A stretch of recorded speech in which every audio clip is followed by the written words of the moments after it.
지난 시간에는 이 예루살렘 성벽의 공사 막바지 기간에 있었던 사건들에 대해서 말씀을 살펴봤습니다. 이스라엘의 대적자들은 이 느헤미야를 해치고 공사를 중단시키기 위해서 온갖 악한 계획을 꾸몄습니다. 이 대적들과 이스라엘 간의 싸움은 표면적으로 겉보기에는 이 한 지역의 패권을 놓고 맞부딪히는 정치적인 대립처럼 보였습니다. 자, 그렇지만 그 싸움의 본질은 분명히 하나님의 백성과 마귀의 세력 간에 벌어진 영적인 전쟁이었습니다. 이스라엘을 대적한 이 산발락과 도비야 그리고 아라비아 사람 게셈과 같은 자들은 이 그들의 배후에 있는 그들의 아비 마귀의 속성을 그대로 닮은 모습을 여지없이 보여줍니다. 그들은 느헤미야 앞에서는 웃는 얼굴로 다가와서 뒤에서는 사람을 죽이는 거짓과 기만의 전술을 사용했고 이스라엘 내부에 그것도 느헤미야와 가장 가까운 이런 제사장이나 이 백성의 지도자들 중에서 많은 첩자들을 만들기도 했습니다. 그리고 이 악한 대적자들은 미약하고 가난한 이스라엘에 비해서 훨씬 더 그 세력이 강하고 또한 부유했기 때문에 인간적으로 봤을 때는 이스라엘이 그들을 이길 수 있는 방법이 전혀 없어 보였습니다. 자, 그렇기 때문에 이 수많은 방해 속에서도 예루살렘 성벽이 다시금 훌륭하게 재건되었던 것은 그야말로 인간의 힘이 아니라 하나님께서 주권적으로 이루신 놀라운 역사였던 것입니다. 하나님께서는 당신의 영광을 위하여 그분의 백성과 맺으신 언약을 끝까지 이렇게 지켜내셨습니다. 그렇지만 이스라엘 백성들은 죄인으로서 언약에 충실하지 못했고 늘 넘어지고 언약을 깨뜨리곤 했습니다. 그래서 그들은 이제까지 이렇게 큰 징계를 받아왔고 또 무너져버린 예루살렘을 재건해야 하는 힘든 과정을 다 거쳐야만 했던 것입니다. 그렇지만 하나님께서는 죄지은 백성들을 징계하실지라도 결코 그들과 맺으셨던 은혜의 언약을 하나님 편에서 깨지 않으십니다. 하나님께서 이루시는 구원의 역사에 결코 실패나 포기란 것은 없습니다. 이렇게 하나님의 은혜로 예루살렘 성벽이 다 재건되었고 이 견고한 성문이 굳게 닫히게 되자 대적들은 이 큰 두려움과 수치에 빠지게 되었습니다. 자, 그렇지만 진짜 영적인 전쟁, 가장 치열한 전쟁은 지금부터 막 시작된 것에 불과했습니다. 여전히 이스라엘 백성들 그 내부에는 이 적들과 내통하는 거짓 신자들이 많이 활동하고 있었고 또한 대적들의 그런 세력도 전혀 약해지지 않았던 그런 상태였습니다. 또한 오늘 본문에 나와 있는 이 가장 심각한 문제는 이 예루살렘 성 안에, 이 성벽 안에 거주하고 있는 인구가 너무나 적었다는 사실입니다. 여러분, 이 예루살렘이 어떤 도성입니까? 이 예루살렘은 하나님께서 친히 택하시고 구별하신 거룩한 도성이었습니다. 그곳은 아브라함이 맨 처음에 이삭을 번제로 바치라는 그런 명령을 받고 올라갔었던 이 모리아 산이 위치한 성이었고 그 모리아 산 위에 훗날 다윗이 번제단을 쌓았으며 그 다윗의 아들 솔로몬에 의해서 하나님의 성전이 그곳에 세워졌습니다. 그래서 예루살렘은 단지 정치적인 면이나 군사, 경제 면에서만 이스라엘의 수도가 아니었던 것입니다. 예루살렘은 하나님의 백성인 선민 이스라엘의 영적인 중심이었고 또한 이 성전과 언약궤가 다 위치하고 있었던 언약의 중심이었습니다. 그리고 이 예루살렘이라는 도성은 장차 심판 이후에 구약과 신약 시대가 모두 지나간 이후에 이 심판 이후에 완성될 하나님의 나라 새 예루살렘의 모형이기도 했습니다. 이 새 예루살렘 천국은 구원받은 하나님의 백성들, 우리 이 백성들로 가득 차게 될 거룩한 하나님의 도성입니다. 그렇기 때문에 이제 막 재건되었던 이 예루살렘은 결코 텅 비어버린 유령 도시가 되어서는 안 되었던 것입니다. 그것은 반드시 하나님을 섬기는 백성들로 가득 차야 했습니다. 날마다 하나님의 마음으로 찾는 자들이 아침 저녁으로 하나님께 제사를 올리고 하나님을 찾고 구하는 일이 그 성에 있어야 했던 것입니다. 성벽과 성문이 아무리 견고하게 잘 지어졌더라도 그것은 어디까지나 그 안에서 하나님의 백성들이 하나님을 섬기는 것을 보호하기 위한 그런 장치에 불과했습니다. 그렇기 때문에 하나님의 백성이 없이 이렇게 지어졌던 재건된 성벽과 성문은 아무 쓸모가 없는 것이었습니다. 오늘 본문에 나와 있는 이 4절 말씀을 보게 되면 이스라엘의 당시 상황이 잘 드러납니다. 그 성읍은 크고 넓었으나 그 안에 사는 백성은 얼마 되지 않고 집들도 지어지지 않았다. 그렇기 때문에 성벽이 재건된 이후에 이제는 그 안을 백성들로 가득 채우는 더 큰 사업이 이어져야만 했습니다. 그래서 느헤미야는 이 예루살렘을 거룩한 성읍으로서 잘 기능하게 만들기 위해서 모든 필요한 일들을 착착 잘 진행해 나가는 것을 볼 수 있습니다. 우선 그는 다른 어떤 것보다 이 예루살렘 성전, 이 성벽 안에 있는 성전이 하나님을 예배하는 일을 올바르게 잘 할 수 있게끔 레위인들의 사역을 재정비한 것을 볼 수 있습니다. 느헤미야는 이렇게 이 다른 어떤 것보다 하나님을 섬기는 영적인 사명을 항상 우선시했던 사람이었습니다. 1절 말씀에서 그는 이 레위 사람들을 각각 성전 문지기들과 찬송을 부르는 사역자로 세운 것을 볼 수 있습니다. 자, 이렇게 성전 사역을 잘 정비한 이후에 2절부터 그는 이 예루살렘을 관할해서 다스릴 책임자, 이 통치자를 세우는 것을 볼 수 있습니다. 여기에는 하나니아하고 하나니아라는 사람이 나오는데, 이 하나니는 느헤미야의 친형제이고 또 하나냐는 원래 성체 지휘관이었다고 나와 있습니다. 자, 느헤미야가 예루살렘을 다스리는 이 일을 직접 하지 않았던 이유는 그가 예루살렘 재건, 이 성벽 재건을 위해서만 임시적으로 파견됐던 사람이었기 때문입니다. 이제 성벽 공사가 다 마무리되었기 때문에 그는 조만간 페르시아 왕궁에 복귀해서 아닥사스다 왕에게 임무 완료에 대해서 보고해야만 했습니다. 이 느헤미야는 이 사람들의 신앙과 능력을 잘 판단할 수 있는 안목이 있었습니다. 그래서 하나님께 열심히 있는 좋은 일꾼들, 참된 성도인 일꾼들을 예루살렘의 책임자로 잘 임명한 것을 볼 수 있습니다. 먼저 느헤미야의 형제, 아마도 이 동생인 것 같은 이 하나니는 이 느헤미야서 1장에서 이 파괴되었던 예루살렘의 비참한 상황을 느헤미야에게 전달해 준 사람입니다. 자, 그런데 그는 이 소식을 전하기 위해서 예루살렘의 이 황폐함을 안타까워하는 마음으로 예루살렘에서 페르시아까지 몇 달간의 그 험난한 여행도 마다하지 않을 만큼 그런 열심 있는 신앙을 가진 사람이었습니다. 그리고 또 한 명의 책임자로 세워진 하나냐 역시 많은 사람들보다 충성되어 하나님을 경외하는 사람이었다고 여기에 나와 있는 것을 볼 수 있습니다. 이렇게 하나냐에 대해서 칭찬한 이 말은 이 성경에 기록된 내용이기 때문에, 그러니까 성령께서 기록하신 내용이기 때문에 정말로 하나님께서 친히 이 사람에 대해서 내리신 평가라고 볼 수 있는 것입니다. 이렇게 하나냐와 하나냐 이 두 사람은 하나님 앞에서 맡겨진 작은 일들에 충성한 그런 사람들이었고, 이제 하나님께서 예루살렘 전체를 관할하는 그런 큰 일을 그들에게 맡기신 것이었습니다.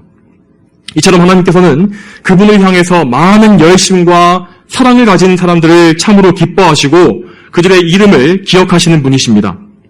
그러므로 우리 역시 하나님께서 우리에게 주신 일들을 충성과 사랑으로 행할 수 있어야 할 것입니다. 여러분, 거룩하신 하나님을 섬기는 일들은 그것을 전심으로 행하기만 한다면 그 모든 것이 헛되지 않습니다.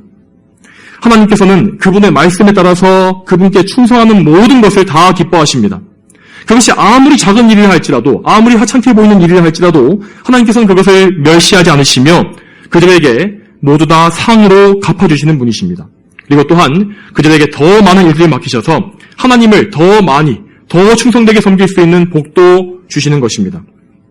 또 이어지는 3절 말씀에서 느헤미야는 이 예루살렘의 책임자들에게 이 성문을 열고 닫는 방법과 같이 아주 세세한 부분까지도 다 정확하게 명령하는 것을 볼 수 있습니다. 자, 그는 이렇게 해가 중천에 떠서 더워진 이 한낮이 된 후에야 성문을 열라고 이렇게 명령했는데, 이것은 이 당시의 고대의 성문들이 보통 해가 뜰 때에 이 새벽녘에 해가 뜨는 그때에 열렸던 것과 상반된 것입니다. 아무래도 예루살렘은 아직까지 이 인구가 적어서 보초를 설 수 있는 인력이 부족했기 때문에 사람들이 완전히 깨어나지 않은 이른 아침에 성문을 열어젖히는 것이 위험하다고 판단했던 것입니다. 이렇게 느헤미야는 이 하나님의 일에 대해서, 하나님의 거룩한 성 예루살렘에 대한 일에 대해서 그 어떤 것도 제 아무리 사소한 일을 할지라도 그냥 허투루 대충 한 것이 없었습니다. 이 모든 것은 단지 그가 인간적으로 꼼꼼한 사람이었기 때문이 아니라 하나님께 대해서 그가 특별한 충성과 사랑을 가지고 있었기 때문에 그런 진실된 마음에서 우러난 그런 것들이었습니다. 여러분, 이처럼 우리 역시 느헤미야의 모범을 따라서 하나님의 일을 모두 다 아주 세심하게 정성껏 행할 수 있는 마음을 가져야 할 것입니다. 만약 우리가 영적으로 흐트러지게 되고 긴장감을 잃게 되면 우리는 반드시 우리에게 맡겨진 거룩한 일들에 대해서도 소홀히 하며 또한 교회 안에 많은 문제를 일으키게 될 것이 분명합니다. 여러분, 하나님의 이 거룩한 교회는 모든 것들이 다 하나로 이어져 있는 유기적인 몸이기 때문에 각 사람이, 이 교회의 지체인 각 사람이 자기의 맡은 일을 소홀히 하게 되면 그것은 결국 다른 성도들과 교회 전체에 해를 끼치게 되어 있습니다. 그러므로 우리는 이 그리스도의 몸된 교회를 항상 소중히 여겨야 하며 그 안에서 무엇 하나를 하더라도 아주 신중하게 행해야 합니다. 지금 내가 하려는 일과 내가 하려는 말과 행동이 정말 성경에 근거가 있는 것인지, 또한 이것이 교회 전체에 덕을 세울 수 있는 일인지를 항상 심사숙고해야 한다는 것입니다. 또한 무엇보다 모든 일을 기도 없이는 하지 않겠다고 하는 이런 굳은 결심을 항상 우리는 가져야 할 것입니다. 모든 것은 항상 기도가 우선되어야 합니다. 그리고 또한 내가 잘 모르는 것을 빠뜨리지 않기 위해서 믿음이 나보다 더 좋은 형제들이 그런 이제 성도들이나 또한 사역자들에게 조언을 구하는 것 역시 좋은 방법이라고 할 수 있을 것입니다. 이제 5절로 넘어가게 되면 느헤미야는 본격적으로 예루살렘에 이스라엘 백성들을 이주시키기 위한 이 중대한 사업을 시작하는 것을 볼 수 있습니다. 자, 이 중대한 일에 앞서서 그는 이 일의 성패, 이 성공과 실패가 달려있는 가장 중요한 조건을 먼저 말하고 있습니다. 5절의 맨 첫 문장에 이렇게 나와 있습니다. 하나님께서 내 마음에 감동을 주심으로. 자, 여러분, 여기 나와 있지는 않지만 그는 이 일을 시작함에 있어서 분명히 하나님께 간절히 기도했을 것입니다. 왜냐하면 그는 항상 기도하는 사람이었고 예루살렘 성벽 재건과 영적 개혁의 모든 일들을 처음부터 시작해서 지금까지 계속해서 하나님께 기도하면서 그렇게 받은 응답을 통해서 진행해 나갔기 때문입니다.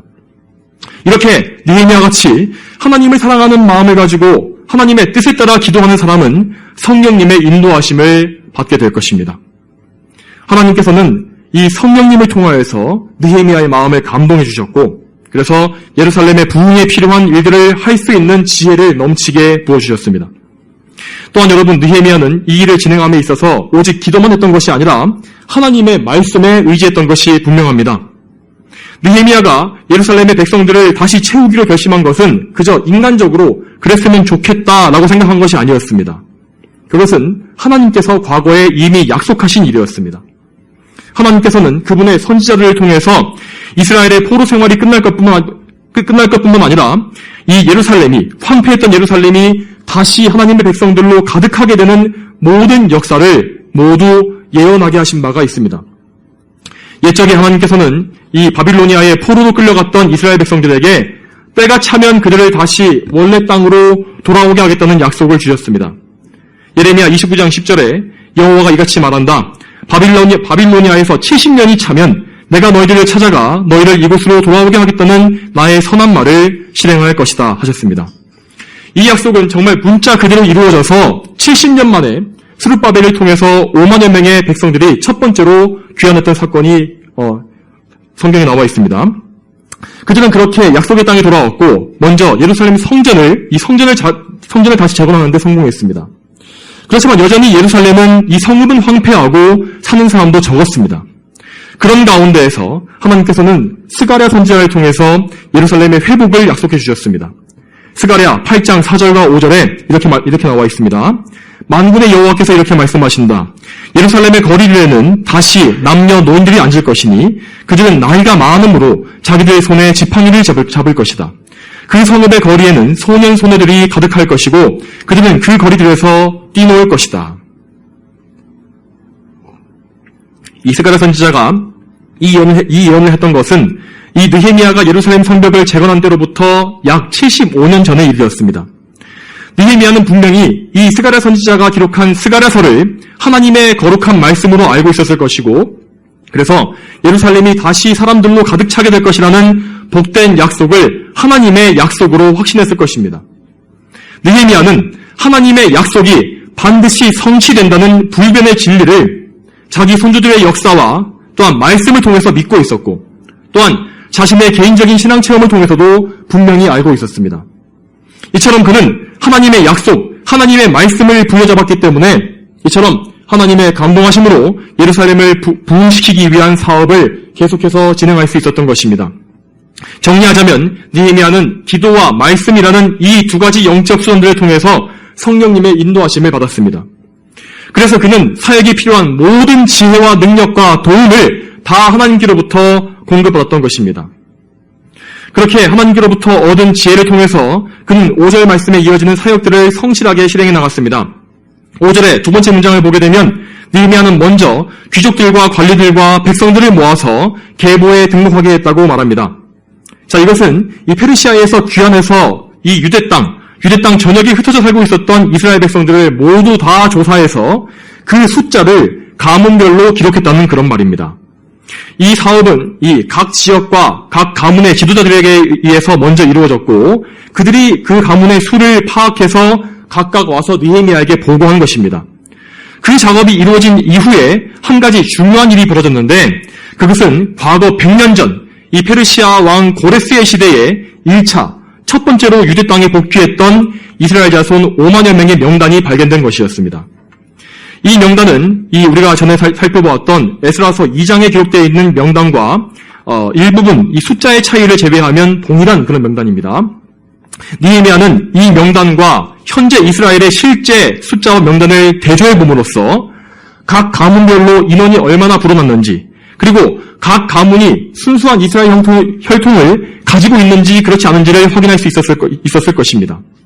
이러한 조사 결과를 바탕으로 해서 느헤미야는 예루살렘에 들어와 살 수 있는 사람들의 가문을 지정할 수 있게 되었습니다.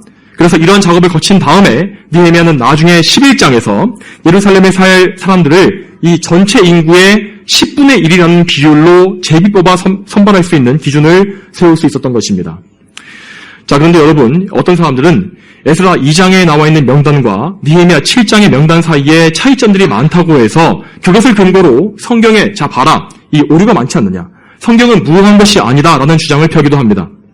여러분, 그렇지만 이런 수치상의 오류들, 이런 숫자상의 오차들은 성경이 최초에 기록될 때가 아니라 이렇게 후세에 성경을 필사한 사람들이 범한 오류인 경우가 많습니다. 그리고 이 기록의 정확성에 대한 관점 역시 오늘날과 고대 사이에는 차이가 있었습니다. 이 오늘날의 관점, 현대적 관점에서 보게 되면 모든 수치와 이름을 다 정확하게 기록해야 한다고 보는 것이 상식적입니다. 그렇지만 고대에는 그 명단이 사용되는 목적에 따라서, 의도에 따라서 어떤 설명이 없이 수요를 다르게 세거나 혹은 명단에서도 몇몇 이름을 빼거나 추가하는 등의 그런 유연성이 허용되는 것을 볼 수 있습니다. 이것은 성경 내에서 다른 족보에서도 많이 보여지는 현상이고 이 성경뿐만 아니라 다른 많은 고대 문서에서도 동일하게 나오는 현상이라고 합니다. 실제로 에스라서에서 명단을 기록한 목적과 지금 보는 느헤미야서에서 같은 명단을 기록한 목적은 달랐습니다.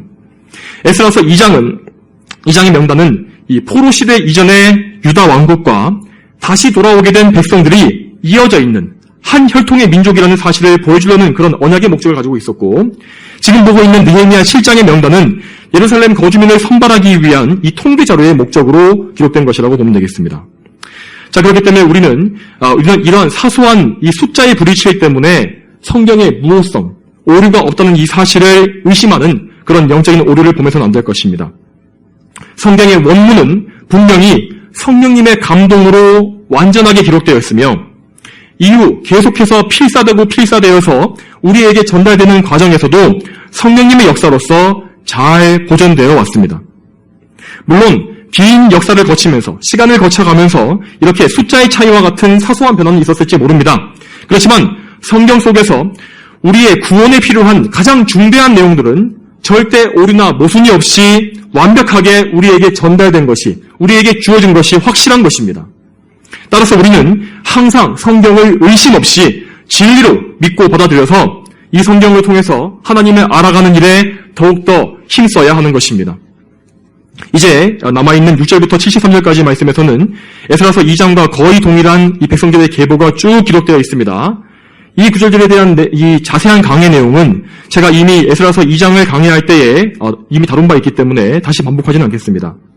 다만 이 부분을 읽으실 때에 이 계보의 내용을 체계적으로 머릿속에 잘 그리실 수 있게끔 이 명단의 각 부분들이 어떤 사람들에 대한 것인지만을 간략하게 말씀드리도록 하겠습니다. 먼저 이 8절부터 38절까지에는 이 제사장이 아닌 일반 유대인 가문들, 그러니까 옛적에 남유다에 속해 있었던 유다 지파와 베냐민 지파에 속한 가문들의 명단이 쭉 나옵니다. 자, 그 중에서 25절부터 38절까지 명단을 보게 되면 이 여기 나와 있는 가문들은 이 자기 조상의 이름들이 아니라 지명으로 기록되어 있는 것을 볼 수 있습니다. 이런 사람들은 이 자신의 가문의 등록부, 가족의 이름으로 되어 있는 족보를 상실했지만 이전에 살고 있었던 지역을 알고 있었기 때문에 자신들이 원래 이스라엘에 속해 있다는 사실을 증명할 수 있었던 사람들이었습니다. 그리고 39절부터 42절까지 말씀에는 아론의 후손들인 이 제사장 가문들이 나와 있고 43절부터 45절까지는 레위 사람들의 명단이 나와 있습니다. 그리고 46절부터 56절까지는 이방인 포로 출신으로, 그러니까 원래 가나안 땅에 살고 있었던 이방인들 그런 출신으로 할례를 받아서 이스라엘에 들어온 느디님 사람들의 명단이 나옵니다. 이 사람들은 이렇게 이스라엘에 들어온 다음에 레위인들을 도와서 성전 안에서 막노동을 담당했던 그런 비천한 신분의 사람들이었습니다. 자, 그들이 이렇게 막노동을 했기 때문에 그들은 예루살렘에 들어오게 되면은 페르시아에 남는 것보다 훨씬 더 고된 삶을 살아야만 했습니다. 그렇지만 그들은 그런 어려움을 감수하고서라도 하나님을 섬기기 위해서 이스라엘로 귀환하는 것을 택했던 것입니다. 그리고 또 57절부터 59절까지 나와 있는 이런 솔로몬을 섬겼던 이 종의 자손들, 이 사람들 역시 이 앞에 나온 느디님 사람들과 같이 포로 출신으로서 이스라엘에 들어온 그런 사람들입니다. 그리고 이 명단의 마지막에 나와 있는 61절부터 65절까지에는 계보가 확실하지 않아서 이스라엘의 혈통을 증명할 수 없었던 사람들에 대한 내용이 나옵니다. 그 중에서 특히 63절부터 65절까지에는 제사장 가문이긴 한데 자기가 제사장이라는 사실을 증명할 수 없었던 사람들에 대해서 기록하는 것을 볼 수 있습니다. 이 사람들의 조상들은 분명히 그들이 이스라엘에 속했다는 사실을 증명할 만한 이 소중한 기록을 중대하게 여기지 않았던 것입니다. 그래서 그것을 잃어버렸고, 그래서 그들의 후손들이 이스라엘의 회중에 참여하는 이런 귀한 일에 큰 지장을 받게 만든 것입니다. 특히 제사장들의 집안에 속했다고 하는 이 사람들은 이 다시금 제사사역에 참여하기 위해서 하나님의 계시, 이 우림과 둠림으로 나타나는 하나님의 계시가 나오기까지 그냥 기약 없이 기다려야만 하는 처지가 되고 말았습니다. 이 이스라엘의 명단은 그들의 가축의 수와 그들이 바친 예물의 수요까지 자세하게 기록함으로써 맞춰지고 있습니다. 자, 여러분, 이렇게 명단이 끝이 났습니다. 그런데 이렇게 동일한 명단이 에스라서와 느헤미야서에 2번이나 기록되어 있다는 사실을 통해서 우리는 무엇을 알 수 있겠습니까? 우리는 이것을 통해서 하나님께서 그분의 백성을 다 세밀하게 아시며 그들의 이름과 그들의 가족들을 기억하고 계신다는 사실을 알 수 있습니다. 비록 이스라엘은 포로로 잡혀가면서 여기저기 전 세계로 뿔뿔이 다 흩어지고 말았습니다. 하지만 하나님께서는 그들을 결코 한 명도 잃어버리지 않으신 것입니다. 하나님께서는 그분의 백성들에게 하나님에 대한 기억과 신앙이 끊어지지 않게 하셨고, 때가 차게 되자 다시금 하나님의 영인 성령님을 그들에게 보내주셔서 약속의 땅으로 그들을 불러 인도하신 것입니다. 그러므로 여러분, 우리는 하나님의 백성으로서 우리가 항상 하나님 안에서 안전할 수 있다는 사실을 믿으면서 안심할 수가 있습니다. 하나님께서는 우리 모두의 이름을 각자 알고 계시며 또한 우리에게 속한 모든 것도 다 알고 계십니다. 우리의 가족과 우리의 자녀들과 우리의 모든 것을 다 아십니다.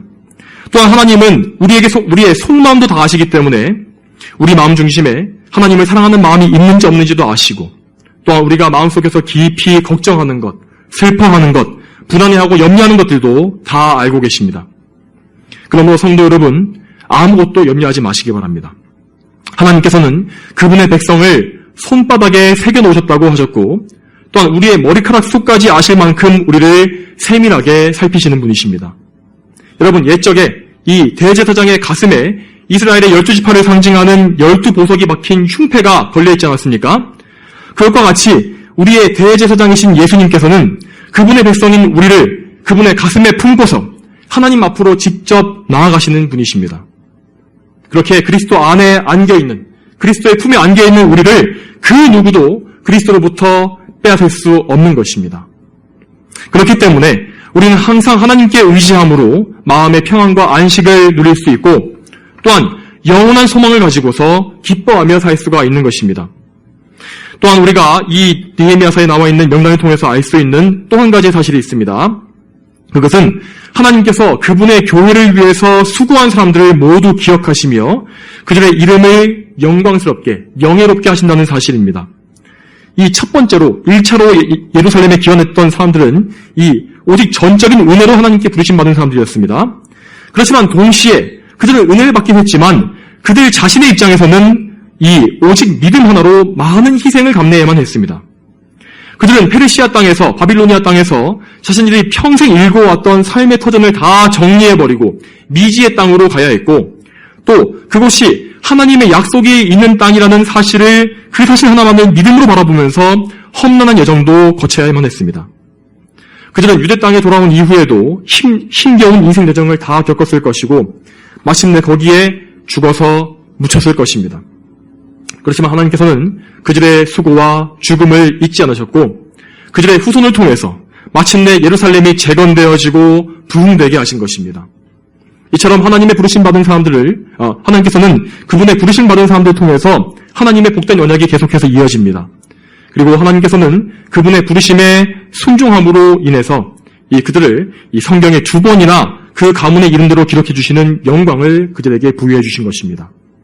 그러므로 성도 여러분, 항상 하나님을 마음과 뜻과 정성을 다해서 섬기시길 바랍니다. 마태복음 10장 42절에 우리 주님께서는 말씀하시기를 하나님께 바친 것은 냉수 한 잔과 같이 작은 것이라 할지라도 다 잊지 아니하시고 상으로 갚아주실 것이라고 말씀하셨습니다. 그러므로 우리는 항상 하나님을 섬기며 그분을 위해서 우리의 것을 아낌없이 드릴 수 있어야 할 것입니다. 하나님께서는 이 세상의 다른 어떤 것과도 비교할 수 없는 가장 귀한 분이시며 우리에게 찬송과 영광을 받으셔야만 하는 분이십니다. 만약 우리의 삶 속에서 하나님을 향해서 드려지지 않고 있는 것들이 있다면 그 모든 것을 샅샅이 찾아내어서 다 하나님께 복종시켜야만 합니다. 그리고 우리의 자손들도 또 우리의 속한 모든 사람들도 바른 길로 인도해서 우리의 자손 대대로 하나님을 섬기도록 해야 하는 것입니다. 여러분, 하나님을 믿고 섬기는 것은 우리 인간이 누릴 수 있는 한 최대의 영광입니다. 영광스러우신 하나님을 섬긴 사람들은 영광스러우신 하나님께 속해 있기 때문에 그의 이름 역시 많은 영예를 누리게 될 것입니다. 또 여러분, 이제 이 본문에 나와 있는 적용점들을 좀 더 폭넓게 살펴보도록 하겠습니다. 우리는 느헤미야서에 계속해서 흐르고 있는 주제인 이 하나님의 언약과 구원의 계획을 생각해보고 그래서 그것을 우리가 살고 있는 현 시대의 상황에도 적용할 수 있어야 할 것입니다. 여러분, 오늘날 우리가 살고 있는 이 세상은 육적인 면, 이 물질적인 면에서는 느헤미야 때와 비교도 할 수 없이 풍요롭고 편리한 시대가 아닙니까? 그렇지만 영적인 면에서는 오히려 지금이 더 힘들고 믿음을 올바르게 지키기가 어려운 시대일 것이라고 생각됩니다. 그러므로 우리는 느헤미야가 그랬던 것처럼 영적으로 깨어서 시대의 징조를 잘 분별하며 대적자들을 멸할 수 있어야 합니다. 여러분, 이 코로나 시국을 기점으로 해서 온 세상은 점점 더 소용돌이처럼 극심한 변화와 온갖 재앙에 처하고 있지 않습니까? 지금 이 시간에도 처처의 재난과 난리가 일어나고 있고 또한 난리의 소문이 흉흉하게 퍼지고 있는 것을 볼 수 있습니다. 특히 지금 이때는 이 온 세계가 이 홍수와 폭염으로 몽상을 앓고 있는데, 자, 여러분, 이렇게 홍수와 폭염이 온 세상을 이렇게 뒤덮고 나면 곧바로 나타나게 되는 현상은 바로 농사가 망하게 되고 기근이 이어진다는 것입니다. 그렇게 되면 많은 사람들이 기아에 허덕이고 또 세계 경제도 어려워지게 될 것이고, 그렇게 되면 새로운 경제 체제와 또한 이 지금 많이 이슈가 되고 있는 국가 주도의 가상화폐, 이런 것들이 도입될 것이라는 전망들이 점점 더 현실화되어 갈 것입니다. 물론 많은 세상 사람들은 이러한 변화가 보다 더 편리한 생활을 가져올 것이라고 생각하는 것 같습니다. 그렇지만 여러분, 앞으로 우리에게 벌어질 모든 변화들은 다 우리의 자유를 빼앗고 계속해서 우리를 더 통제하고 감시하는 그런 체제를 만들어가게 될 것입니다. 우리의 신앙의 자유 역시 그들에 의해서 통제되게 될 것입니다. 성경의 예언대로 세상은 점점 더 살기 힘든 곳으로 변해갈 것입니다. 물론 이런 때에 우리는 우리의 몸을 위해서 우리의 이런 물질적인 면에서도 지혜롭게 처신해야 할 것입니다. 하지만 무엇보다 우리의 영혼이 주님을 맞을 준비를 잘하고 있는지를 항상 살펴야만 합니다. 히브리서 10장 25절에 이렇게 나와 있습니다. 어떤 이들의 습관처럼 모이기를 패하지 말고 오히려 열심히 모이도록 서로 권하며 그 날이 가까워짐을 볼수록 더욱 그렇게 하자. 이 말씀을 여러분 기억하십시오. 그 날, 하나님의 날, 예수 그리스도께서 다시 오실 그 날이 가까워짐을 볼수록 더욱더 우리는 교회를 중심으로 해서 우리의 영혼을 더 많이 생각하고 또 우리의 삶 속에서 영적인 대비가 잘 갖추어져 있는지를 살펴야만 하는 것입니다. 우리 앞의 상황이 더 심각해져 갈수록 우리는 오직 하나님의 약속, 영원한 그분의 언약을 붙잡아야 하는 것입니다. 여러분, 느헤미야 시대에 이 언약을 계속해서 이어가셨던 그 하나님께서는 지금도 그분의 언약 백성들을 다 기억하시며 지켜주고 계십니다. 또 여러분, 우리는 이 구약시대 이스라엘 백성들이 선민으로서 누렸던 옛 언약보다 훨씬 더 좋은 새 언약을 허락받은 사람들이지 않습니까? 우리에게 이 새 언약을 주신 분이 누구십니까? 바로 우리 언약의 머리이신 우리 구주 예수 그리스도이십니다. 여러분, 온 세상은 점점 더 하나님의 아들 예수 그리스도를 대적하는 방향으로만 치닫고 있습니다. 고대의 사람들이 바벨탑을 세워서 스스로 높아지고 하나님을 대적했던 것과 같이 오늘날의 이 현대 사람들도 과학기술과 우상숭배의 바벨탑을 세우려고 애쓰고 있는 것입니다. 그렇지만 예수님께서는 그러한 모든 악한 시도에 대해서 진노와 심판을 반드시 내리실 것입니다. 시편 2편 1절부터 4절까지 이렇게 나와 있습니다. 어찌하여 민족들이 떠들며 나라들이 헛된 일을 꾸미는가? 세상 왕들이 나서며 통치자들이 함께 공모하며 여호와와 그분의 기름 부음 받은 사람을 대항하며 우리가 그 멍에를 벗어버리고 그 결박을 끊어버리자 한다. 하늘에 앉으신 분이 웃으시며 주께서 그들을 비웃으신다. 이 세상의 권세가 기름 부음 받으신 그리스도를 대적하는 이 일은 인류의 타락 이후에 계속해서 있어왔던 일입니다. 또한 우리가 앞으로 당하게 될 모든 시대는 분명 더 노골적으로 적그리스도적인 그런 성향이 더 폭발되게 될 것입니다. 그렇지만 지금도 마찬가지로 하늘 보좌에 계신 성부와 성자님께서는 그들을 비웃고 계십니다. 세상 사람들이 미친 듯이 날뛰면서 하나님을 아무리 대적할지라도 모든 것은 다 하나님의 작정대로 이루어지게 되어 있습니다. 의인이든 악인이든 모든 사람은 다 하나님의 섭리의 크신 손 안에 있기 때문입니다. 여러분, 하나님을 잘 기억하십시오. 오늘 말씀에서 하나님께서는 모든 대적들의 공격 속에서도 예루살렘 성벽을 재건하셨고 그 안에 하나님의 백성들을 다시 가득 채우심으로 말미암아 그분의 언약이 계속해서 이어지심을 똑똑히 보여주셨습니다. 오늘날에도 악한 자들은 교회와 성도들을 계속해서 공격합니다. 하지만 하나님의 계획은 막힘없이 진행될 것입니다. 그리고 나중에는 결국 새 예루살렘, 이 천국, 이 새 예루살렘의 도성이 흠없는 신부와 같은 모습으로 나타날 때가 반드시 올 것입니다. 그리고 그 거룩한 도성은 하나님의 백성들로 가득하게 될 것이 분명합니다. 하나님의 백성으로 선택된 자들, 우리 모두가 다 빠짐없이 거기에 들어가게 될 것입니다. 사랑하는 성도 여러분, 그러므로 언제나 기도하시며 말씀을 깊이 읽고 배워가십시오. 영적으로 깨어 계시고 또한 항상 교회 안에 머무르시길 바랍니다. 교회를 떠나지 마십시오. 교회는 그리스도의 몸이며 또한 성도들을 이 세상 가운데서 보호하는 영적인 어머니의 역할을 하는 존재이기도 하기 때문입니다. 또한 이렇게 교회 안에 속하시고 교회를 사랑하시는 가운데에서 이 땅에 눈에 보이는 교회만 생각하실 것이 아니라 눈에 보이지 않는 보편적인 교회, 전 우주적인 교회에 대해서도 항상 생각하는 영적 안목을 가지시기 바랍니다. 여러분, 이렇게 우리 눈에 보이는 이 지상의 교회, 이런 예일교회와 같은 이런 지상교회는 분명히 귀중한 존재입니다. 하지만 우리가 정말로 속해야 하는 교회는 이 눈에 보이는 교회뿐만 아니라 눈에 보이지 않는 영적 교회라는 사실을 항상 기억하십시오. 이 보편적 교회, 영적 교회는 하나님 앞에 있는 교회이고 또한 역사상 모든 하나님의 백성들을 아담으로부터 마지막 사람까지 다 포함하고 있는 하늘의 천상의 교회입니다. 이 교회는 모든 택함받은 사람들을 이 백성으로만 이루어진 교회이기 때문에 우리는 반드시 거기에 소속되어 있어야만 하는 것입니다. 그러므로 여러분 모두가 다 여러분의 영적인 소속을 다 반드시 점검하시길 바랍니다. 여러분의 지금 현재 지식과 감정, 의지, 이렇게 전 인격이 다 예수 그리스도께 속해 있는지 또한 그분께 바쳐졌는지 그분을 위해서 사용되고 있는지를 점검하시고 생각해 보십시오. 많은 사람들이 오늘날에 예배당에 나오고 그저 이 교회의 교족부의 이름을 올려놓기도 합니다. 하지만 정작 영적인 교회에는 속해 있지 못한 사람이 너무나 많지 않습니까? 그런 사람들은 장차 심판대 앞에서 예수님께 내가 너를 도무지 알지 못한다 라고 하시는 그런 두려운 말씀을 듣게 될 것입니다. 그러므로 혹시 아직도 여러분 중에서 이 성경의 진리를 따른 확실한 믿음이 없이 의심하거나 흔들리시는 분이 계신다면 오늘 들으신 이 경고의 말씀을 마음속 깊이 새겨 들으시기 바랍니다. 그리고 하나님께 구원하심을 그 구원을 간구하시기를 바랍니다.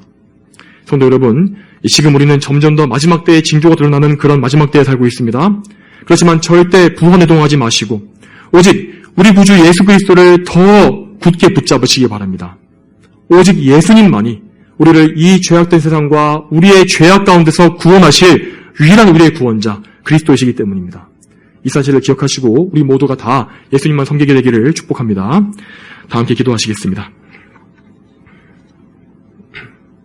거룩하신 아버지 하나님, 오늘도 저희에게 느헤미야 7장의 말씀을 통해서 하나님께서 그분의 백성들을 하나하나 기억하시고 또한 특별히 하나님의 이름을 높이기 위해서 수고하고 힘썼던 사람들을 귀히 여기시고 그들에게 복 주시는 분이심을 저희가 보게 하시니 감사드립니다.